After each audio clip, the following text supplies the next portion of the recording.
Assalamualaikum warahmatullahi wabarakatuh. Di sini saya akan mempresentasikan hasil analisis usaha kebun salak 5 hektar yang telah saya buat.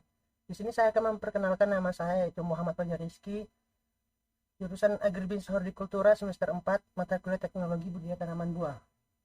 Oke, di sini saya langsung akan mempresentasikan hasil analisis usaha kebun salak yang telah saya buat.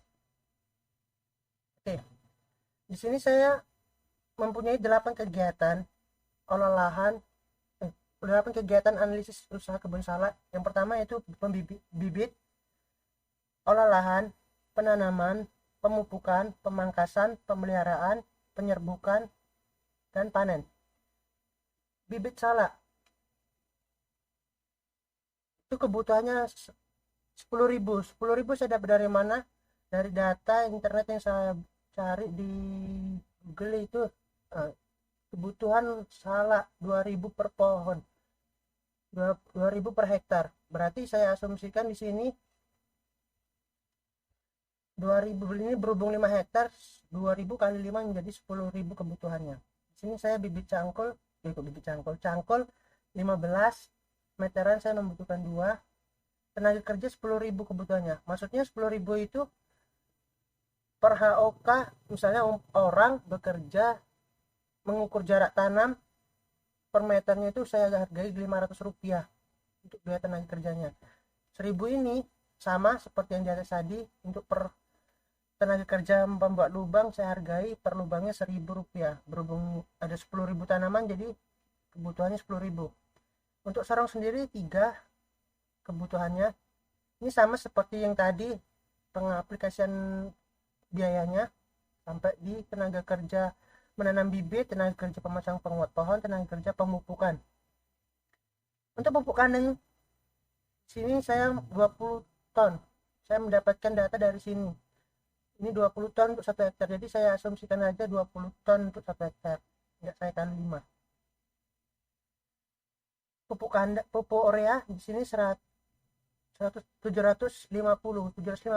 saya kali, kalau untuk 1 hektar dia di sini satuannya 150 kilo, jadi saya kali 5 kalau untuk pupuk kimianya, jadi 750 kilo kebutuhan untuk 5 hektar. Begitu dengan pupuk KCL, TSP juga.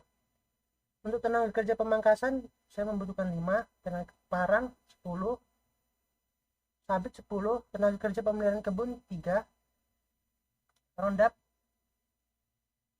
sprayer 3, rondap 10, insektisida pembasmi hama 15 liter, uradan 30 kilo, tenaga kerja penyerbukan 20 orang, ember 10, sepatu boot 5, tenaga kerja pemanenan 10, timbangan 1, timbangan analitik, gunung buah 20, keranjang 35.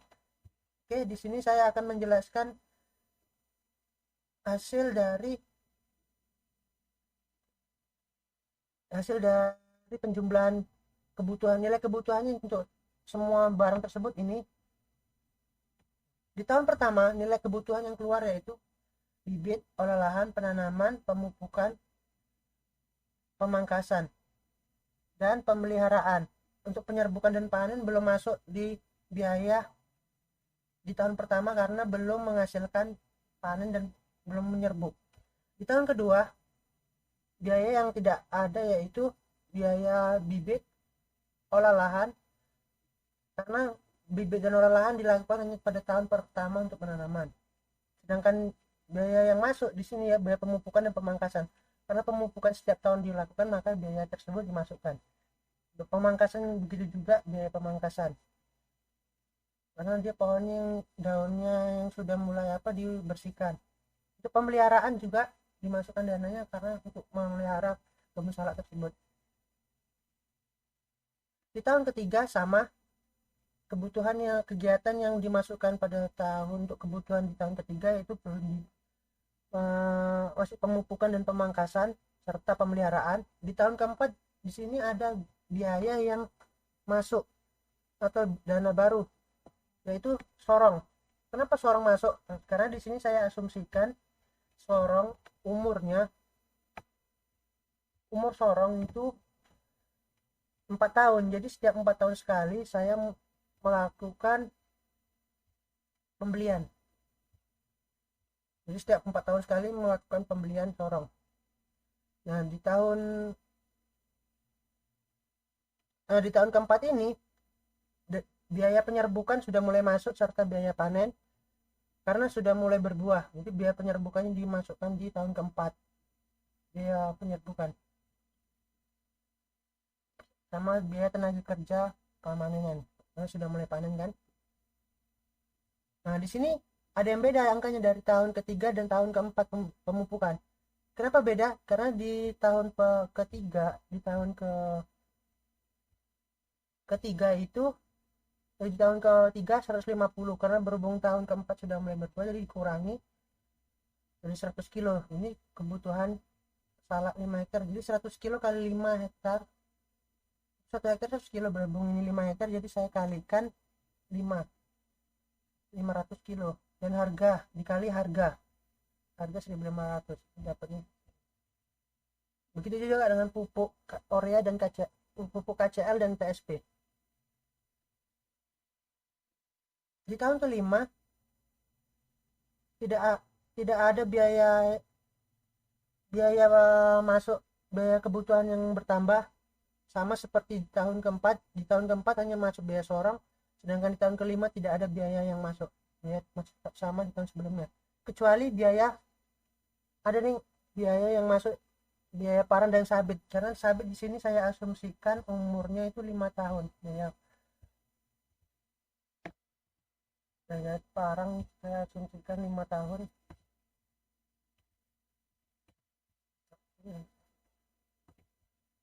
5 tahun dan sabit umurnya 5 tahun, jadi setiap 5 tahun sekali melakukan pembelian parang. Di tahun ke-6 sama, tidak ada biaya kebutuhan yang masuk, hanya saja di biaya keranjang itu bertambah. Yang awalnya keranjangnya 35 unit untuk pemanenan dalam waktu 1 tahun sampai 2 tahun, sekarang bertambah menjadi 40 unit saya asumsikan karena buahnya sudah semakin banyak, jadi saya asumsikan 40 unit. Di tahun ke-7 tidak ada biaya yang masuk lagi, tetap seperti tahun ke-6. Nah, di tahun ke-8 ada kebutuhan baru yang masuk, yaitu dana sorong. Sorong mengalami pembelian lagi. Untuk data ke bawahnya pun sama, masih tidak ada biaya tambahan. Untuk di tahun ke-9 kebutuhan sama. Hanya saja di sini biaya kerja pemanenan itu bertambah. Dengan kerja pemanenan bertambah. Karena pohon semakin banyak berbuah, jadi saya asumsikan di sini yang awalnya dengan kerja pemanenan itu 10 orang menjadi 15, 20 orang. 20 orang kan. Di tahun ke-10 biaya yang masuk biaya parang dan biaya sabit, pembelian sabit, serta biaya pembelian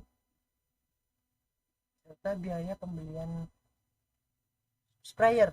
Umur sprayer di sini saya asumsikan umur sprayer 5 tahun. Jadi setiap 5 tahun sekali mengalami pembelian sprayer.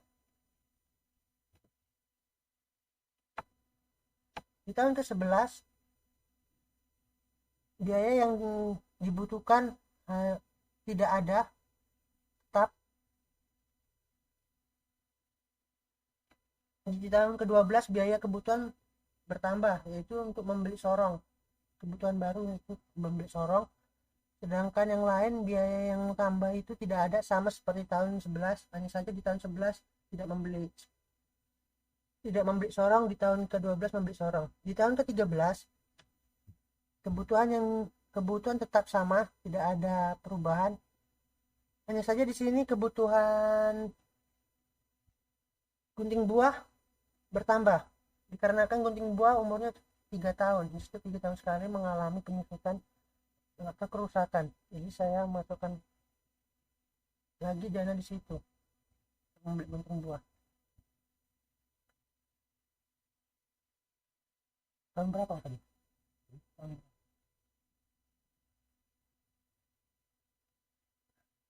Di tahun ke-14 biaya yang dibutuhkan tetap sama, tidak ada biaya yang keluar, sama seperti biaya biasanya.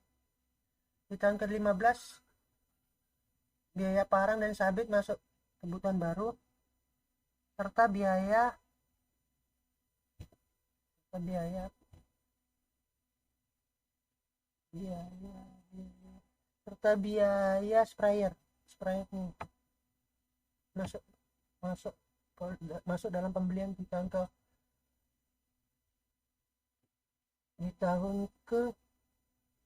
15.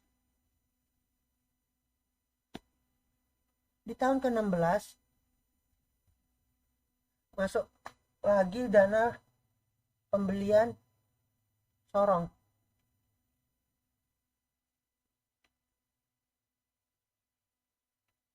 dan masuk lagi dana pembelian keranjang. Di tahun ke-17 biaya yang dikeluarkan sama, hanya saja di sini di tahun di 16 dia membeli kebutuhan yang dibutuhkan untuk membeli sorong dan gunting buah. Di tahun ke-17 tidak ada gunting buah. Di tahun ke-18 sama kebutuhan yang dikeluarkan, mulai dari kebutuhan pemupukan, pemangkasan, pemeliharaan, penyerbukan, serta pemanenan. Di tahun ke-19 sama juga biaya yang dikeluarkan seperti tahun 18. Di tahun ke-20 di sini biaya pengeluaran terjadi pada pembelian sorong,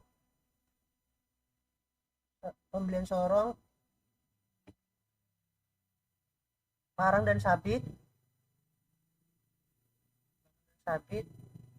sprayer, ember, dan keranjang. Sisanya tidak ada mengalami pengeluaran. Inilah data dari setiap tahunnya yang dikeluarkan untuk mengelola lahan 5 hektar. Dari semua hasil ini dijumlahkan, inilah hasilnya.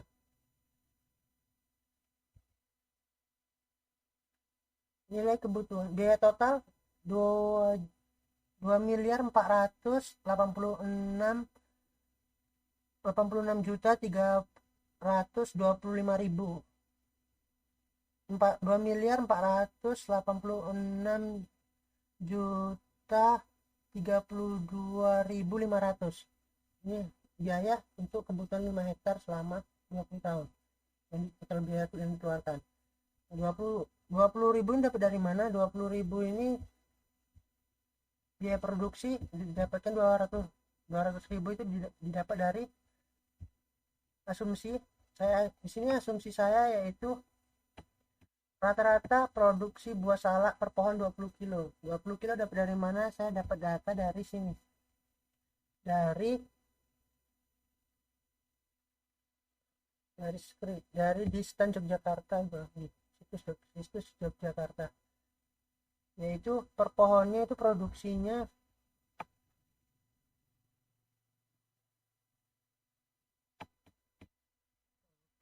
per pohon. Rata-rata per pohon setiap tahun 1 kilo, 1,5, 2 kilo. Saya lakukan pengulangan selama 20 tahun dengan menambahkan 2,5 kilo per tahunnya, sehingga saya mendapatkan data 20 kilo. Saya bagi 20 tadi, saya bagi 20 menjadi 3,5 kilo, saya kali 5, saya bulatkan menjadi 20 kilo rata-rata per pohon.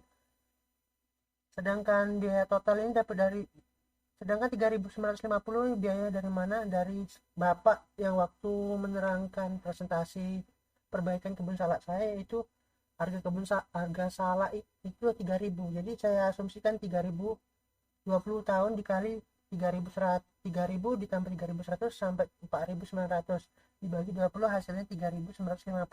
Inilah dapat biaya yang saya gunakan.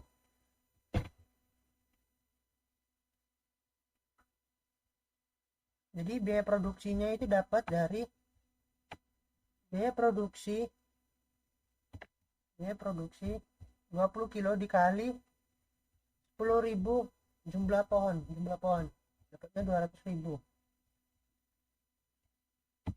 7 miliar 900 juta ini dapat dari mana? Dari jumlah pohon dikali harga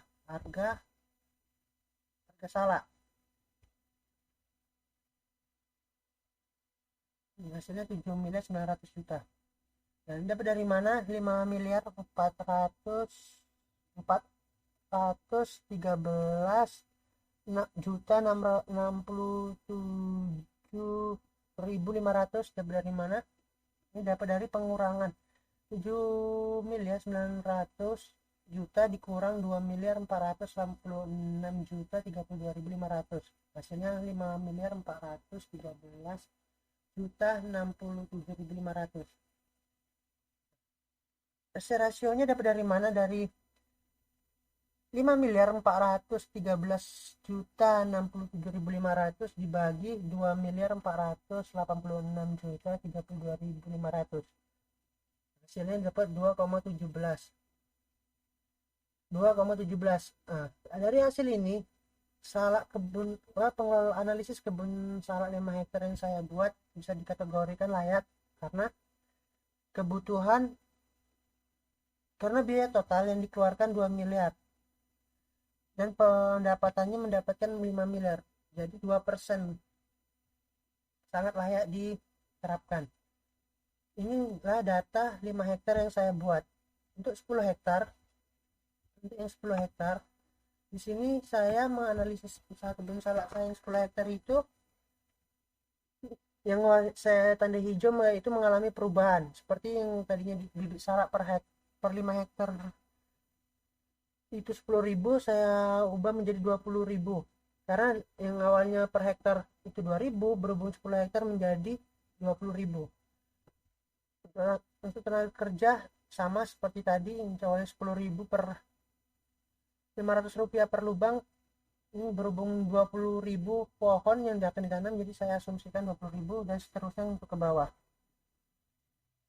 Jadi di sini yang tidak mengalami perubahan atau mengalami penambahan dana yaitu dari cangkul, meteran, parang, sabit, ember, sepatu boot, timbangan.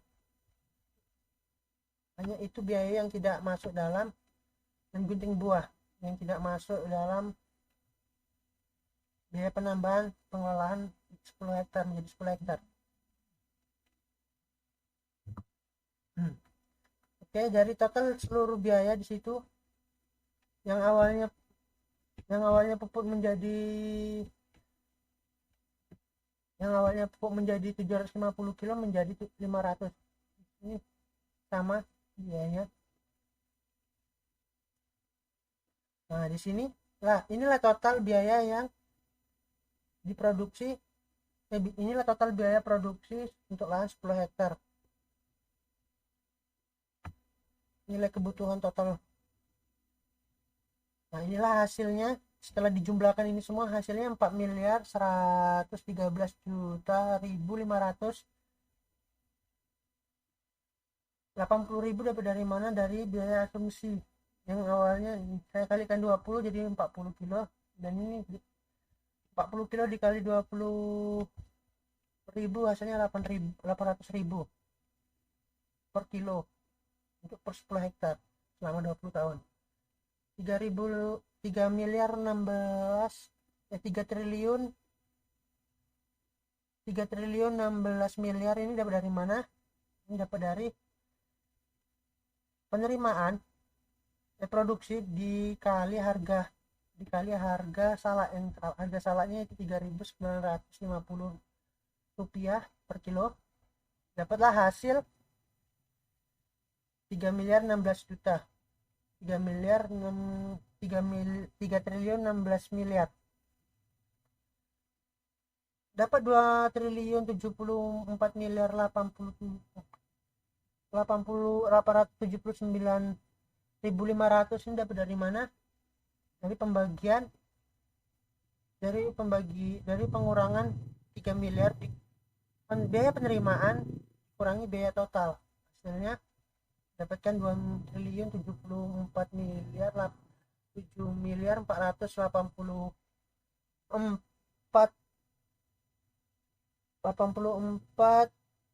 juta 79.500 9.095.000. Rasionya yaitu 2.879.879.000 itu dibagi biaya total produksi, pendapatan dibagi biaya total produksi, hasilnya 6,68. Jadi dengan sistem pengelolaan tambahan yang awalnya 5 hektar, setelah itu mengolah lagi 5 hektar menjadi 10 hektar akan sangat menguntungkan, karena di sini biaya yang awalnya sudah dibeli bisa dipakai kembali seperti cangkul, meteran, tenaga kerja penanam bibit, tenaga kerja pembuat lubang, sorong yang awalnya sudah membeli 3 bisa digunakan kembali hanya menambah 1, sabit pun begitu dengan parang. Biaya variabel, biaya tetap dan biaya variabelnya tidak banyak ditambah. Sekian Pak dari presentasi saya, maaf banyak kata-kata yang putus-putus sama yang nggak jelas, saya minta maaf yang sebesar-besarnya. Oh ya Pak, satu lagi, maaf ini nggak bisa membuat NPV atau biaya satuan per tahunnya karena video yang Bapak kirimkan belum ada. Jadi hanya inilah yang bisa saya buat untuk mengerjakan studi kelayakan analisis kebun sawit 5 hektar yang saya buat. Sekian Pak dari presentasi saya. Bila ada kata-kata atau ucapan Fajar yang kurang pas, Fajar minta maaf yang sebesar-besarnya. Fajar akhiri, wabillahi taufiq hidayah. Wassalamualaikum warahmatullahi wabarakatuh.